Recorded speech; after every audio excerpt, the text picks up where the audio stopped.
Hi there, Lindsay here, the Frugal Crafter with a Frugal Friday tip, and today it has to do with your water-soluble products. So these are your woodless water-soluble products. These are my Neocolor 2 watercolor crayons from Caran d'Ache. I also have a variety of water-soluble pencils here that don't have any wood casing, my favorite being the discontinued Derwent Aquatone. These are wonderful products because they're basically no waste.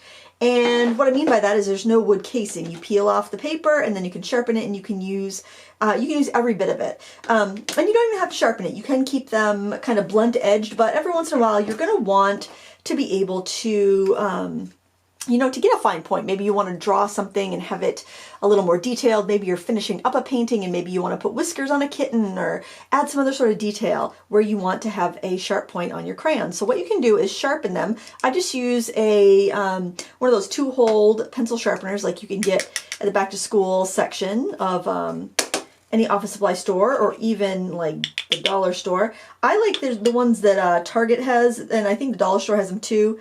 And they have a bigger collection thing because these kind of get stuck, but I can't find mine. I don't know what I did with it.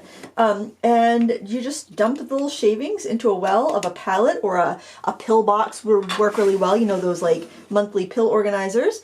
And then you're simply going to take a pipette or an eyedropper, and I would do this over a spray bottle the first time you do it, because if you use a spray bottle, it can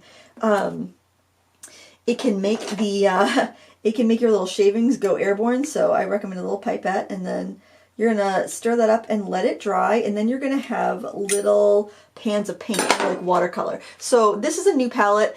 I actually purchased this because I just thought it was so cute, and it actually had kids paint in it. It was really cheap, but it's actually really high quality. I don't think they make it anymore. I found it, I don't know how I found it on Amazon, but I did.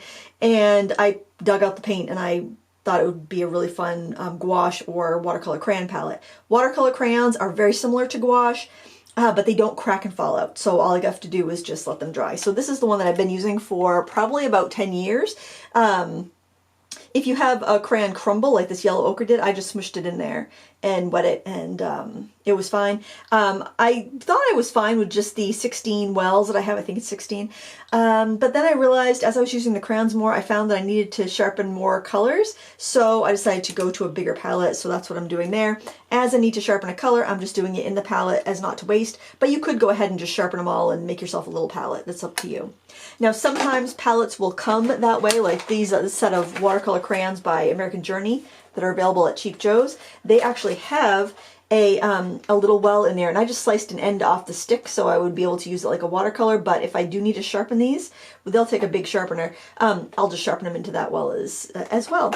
So just a frugal idea. I know it's not earth-shattering. I've shown it before in tutorials where I've used watercolor crayons, but I thought it would bear repeating in case you have some of these watercolor woodless colored pencils. I know Altenew is really popular. They've released some. Arteza has some that are really affordable. And you don't need to waste it. You sharpen it into a palette, and it's good. It'll just make a watercolor palette.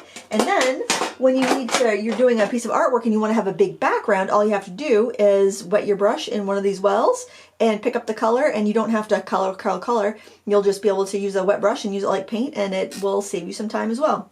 Just make sure with a folding palette like this, if it's got paint on both sides, you let it dry completely before you close it up, and you're going to be all set. And it is a bit of a messy process, I'm not going to lie, but I think it's a worthwhile process.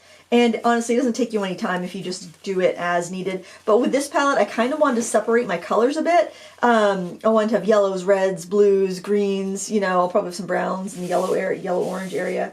So I wanted to be a little bit, instead of just randomly, like this is pretty random. As I needed a color, as I needed to sharpen it, I just plunked it wherever. It doesn't really have much rhyme or reason. So that's why I was going to this palette. And this will probably be my travel one. I'll probably just take some little nubs, little shorties, and put them in a small tin along with this for my travel needs. But yeah, that's my Frugal Friday tip for this week. I hope you enjoyed it. Please give me a thumbs up if you did. And until next time, happy crafting.